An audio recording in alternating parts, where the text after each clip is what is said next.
अस्सलामुअलैकुम दोस्तों, मेरी तरफ से आप सबको प्यार भरा मोहब्बत वाला सलाम। आज जो शख्सियत मेरे साथ बातचीत करने के लिए मौजूद हैं वो किसी भी तारीफ का मोहताज नहीं है। बहुत कम उम्र में बड़े मुकाम हासिल करना, बहुत बड़ी जिम्मेदारियों को निभाना। मेरी मुराद के जनाब उमर अब्दुल्ला साहब आज के मेरे खास मेहमान हैं। मैं पीर पंचाल से उमर अब्दुल्ला साहब के पास पहुंचा और काफ़ी दिनों से मुझे भी इंतजार था, मगर आज मैं अपनी तरफ से और टाइम न्यूज़ इंडिया की पूरी टीम की तरफ से जनाब उमर अब्दुल्ला साहब का मैं शुक्रिया भी अदा करूंगा कि जिन्होंने आज मुझे कीमती टाइम दिया। और मेरे सवाल जो हैं वो जम्मू कश्मीर की आवाम के रिलेटेड भी रहेंगे और खिता पीर पंचाल के रिलेटेड भी रहेंगे। सबसे पहले तो आपका बहुत बहुत शुक्रिया जो सर आपने कीमती टाइम दिया। उमर साहब, हाल ही में पार्लियामेंट का इलेक्शन हुआ जिसमें 2 मेंबर पार्लियामेंट यहाँ से पहुंचे, भारी अक्सरियत के साथ जो थी वो जीत हासिल की। खासकर अगर हम पीर पंचाल की बात करें तो जहाँ पे काफ़ी दावा पार्टी की तरफ से किया जाता था, अगर पीर पंचाल में तो अगर देखा जाए तो भारी अक्सरियत से नेशनल कॉन्फ्रेंस को जीत मिली। इस हवाले से क्या कहेंगे? मैं पीर पंचाल के वोटरों का तहे शुक्रगुजार हूँ। इस बात के बावजूद कि उनको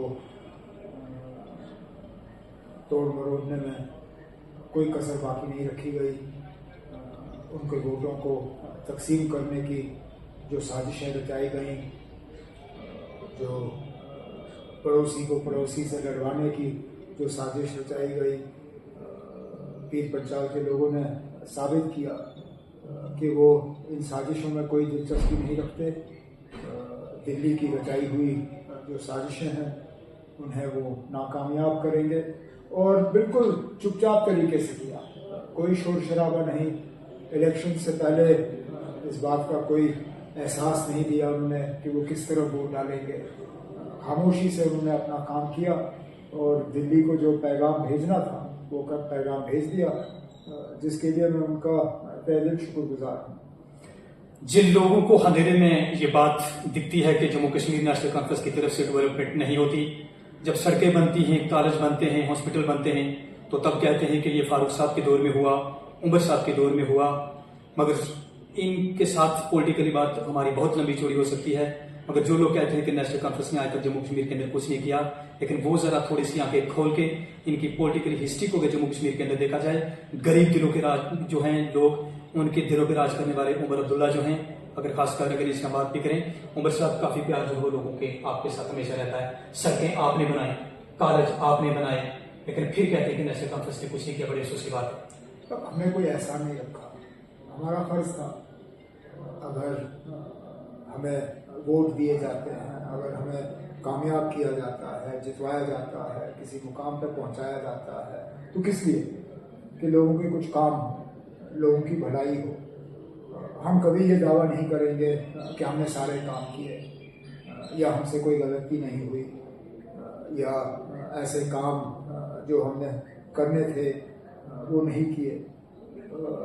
लेकिन हकीकत ये है कि काफ़ी सारा जो आप आज देखते हो डेवलपमेंट के लिहाज से, उसकी बुनियाद नेशनल कॉन्फ्रेंस के दौर में रखी गई है। मैं बार बार अपने बीजेपी के दोस्तों से ये पूछता हूँ जो हवा में बहुत बातें करते हैं। 400 पार का नारा भी था। अरे 400 पार तो क्या, 300 भी पार नहीं। 300 पार भी नहीं। वो तो चलिए छोड़िए, वो तो मुल्क ने उनको जो जवाब देना था वो दिया। लेकिन जहाँ तक हम जम्मू कश्मीर की ही बात करें, अगर पिछले 5 साल के हवाले से हम बात करें 2019 के बाद, मैं बार बार यहाँ की इंतजामिया से पूछता हूँ, बीजेपी से पूछता हूँ कि दावे तो आप बहुत करते हो, जरा ज़मीन पे हमें दिखाइए आपने किया क्या। और इनके पास दिखाने के लिए कुछ नहीं होता। कोई मेडिकल कॉलेज दिखाता है जो 2019 से पहले की बात है, कोई एम्स की बात करता है 2019 से पहले की बात, कोई जम्मू से अखनूर की बात करता है वो भी 2019 से पहले, नए एडमिनिस्ट्रेटिव यूनिट्स वो हमारे दौर में, नया कुछ इनके पास दिखाने के लिए है नहीं। और शायद इसी बात का नतीजा है कि अगर आप देखें मुल्क भर में उनकी क्या हालत हुई वो हम सबके सामने है। जम्मू कश्मीर में भी जो मार्जिन कामयाबी की बीजेपी की रही, जम्मू और उधमपुर की सीट में बहुत कम रही। तो शायद अब उनको दावे कम करने चाहिए और काम ज़्यादा करना चाहिए। उमर साहब, आपके दौरे हुकूमत में या आपके वालिद साहब के दौरे हुकूमत की अगर हम बात करें, मेरी लेवल ऑफ नॉलेज और असेसमेंट और मेरे एनालिसिस के मुताबिक अगर मैं आपसे बात करूं तो 8th पास भर्ती आपने की, 10th पास की, 12th पास की, मगर आज की अगर हम बात करें तो बड़े अफसोस की बात है कि जम्मू कश्मीर का पढ़ा लिखा नौजवान जो ग्रेजुएशन करके आज रेडिया लगा रहा है। सरकार वहां से दावा भी कर रही है कि हमने 370 और 35 से हटने के बाद वहां पे नया जम्मू कश्मीर बन गया है। एज पर एक्सपीरियंस सर आप कैसे देखते हैं? तो कोई नया जम्मू कश्मीर नहीं बना, वो तो बार बार साबित होता है कि कोई नया जम्मू कश्मीर नहीं बना। अगर नया जम्मू कश्मीर यहाँ बना होता तो जिन पार्टियों की मदद बीजेपी कर रही थी यहाँ पे, क्या वो अपना जमानत छोड़ देते इस इलेक्शन में? बीजेपी की ए टीम, बी टीम, सी टीम, चाहे अल्ताफ बुखारी की बात करें, पीपल्स कॉन्फ्रेंस की बात करें, हिंदुस्तान के इतने म्यानमार लीडर गुलाम नबी आज़ाद साहब की बात करें, वो आज ग्राउंड पे दिखते कहाँ पर है? वो इसलिए कि यहाँ पे नया जम्मू कश्मीर बात करना तो बहुत आसान है, लेकिन ज़मीनी सतह पे वो कहीं नज़र नहीं आता। आपने बेरोजगारी की बात की, ये हकीकत है कि मुल्क में सबसे ज़्यादा अगर बेरोजगारी है तो जम्मू कश्मीर में है, और ये भी हकीकत है कि इन्हीं नौजवानों के साथ 2019 में वादा किया गया था कि इनके रोजगार में रुकावट हम नेशनल कॉन्फ्रेंस वाले हैं, और हमारे हटने के बाद जो है रोजगार के इनके नए जो है साधन जो है वो तैयार होंगे, नए दरवाजे खुलेंगे। कुछ नहीं खुला, आज दर बदर की ठोकरें खा रहे हैं। जो मेडिकल कॉलेज में दाखिल होने की उम्मीद रख रहे थे, आज नीट के हवाले से उनको अपना मुस्तकबिल जो है वो कहीं नजर ही नहीं आता, और परेशान है, मायूस हैं, और हर तरफ से यही हाल है।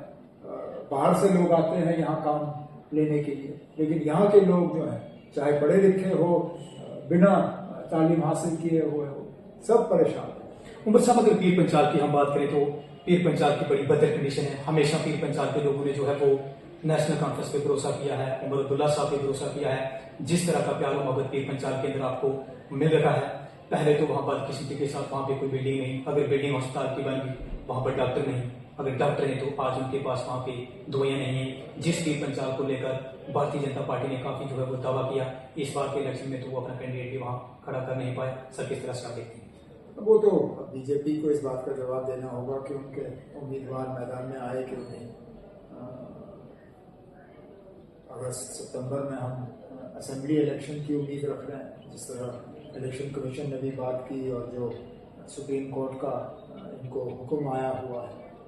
अब देखते हैं, मुझे लगता है बीजेपी वाले कम से कम इस इलेक्शन में, आने वाले इलेक्शन में अपने उम्मीदवार उतारेंगे, और फिर हमें उन उम्मीदवारों से सवाल करने का मौका तो मिल ही जाएगा।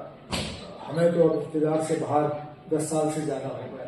मैंने जनवरी 2015 में चीफ मिनिस्टर की कुर्सी का इस्तीफा दिया था। उसके बाद से लेके आज तक मुझे तो कहीं बेहतरी तो नज़र नहीं आती। चलिए, अगर हमसे कुछ ना हो सका तो ठीक है, लेकिन जो हमारे बाद आए उन्होंने क्या किया? कहाँ है वो डॉक्टर, कहाँ है वो टीचर, कहाँ है वो स्कूल, अस्पताल जिनके दावे किए गए लेकिन जो ज़मीनी सतह पर नज़र नहीं आते?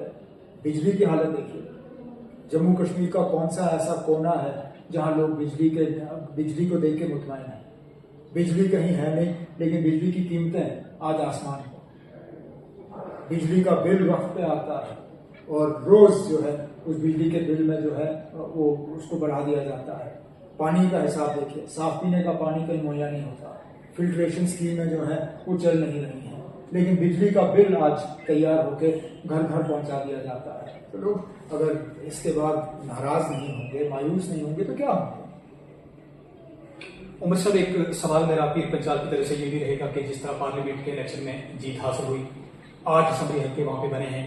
अगर आने वाले टाइम में अगर हम असेंबली इलेक्शन की बात करें, जब असेंबली इलेक्शन होगा तभी हम आपसे बात करेंगे, जरूर आपकी तरफ से हमें मौका जो वो जरूर मिलेगा। अगर पीर पंचाल की बात करें तो 8 सीटों पे ऐसा लग रहा है कि जिस तरह की पकड़ आपकी इस बार पीर पंचाल में रही है, आने वाले टाइम में तो इस तरह का माहौल भी दिख रहा है कि 8 की 8 सीटों पे आपकी पार्टी जो है वो कब्जा वहां पे जमा सकती है।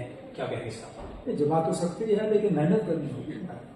अगर हम यही सीधा सीधा ये कहें कि पार्लियामेंट का नतीजा जो है वो असेंबली के नतीजों में तब्दील होगा, तो जहां हमें पीर पंचाल में उसका फायदा है, वहां पे हमें बारामूला, बांडीपुर, कुपवारा में उसका नुकसान है। तो मुझे तो अपनी जगह ये लगता है कि ठीक है, पार्लियामेंट में 2 सीटों पे हमें कामयाबी मिली, और उन 2 सीटों में शायद मुश्किल से हम कोई 5 असेंबली हल्के जो है हारे।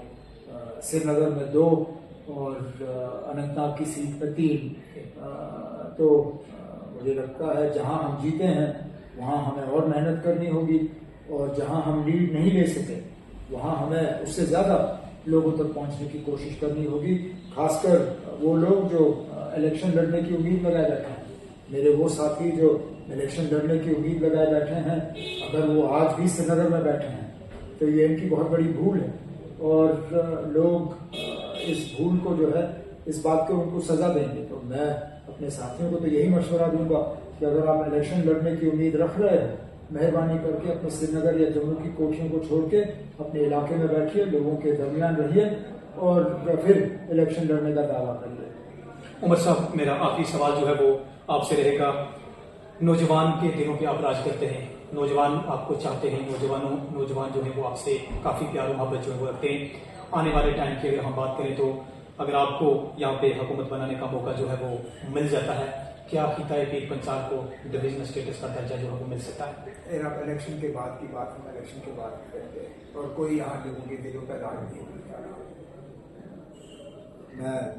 आपने अगर ये सवाल मुझसे इलेक्शन से पहले पूछा होता तो शायद मेरा जवाब दूसरे अंदाज में होता, लेकिन इलेक्शन में हारने के बाद मैं ये दावा करूं कि मैं किसी के दिलों पर राज करता हूं तो मेरे तरफ से सरासर गलती होगी।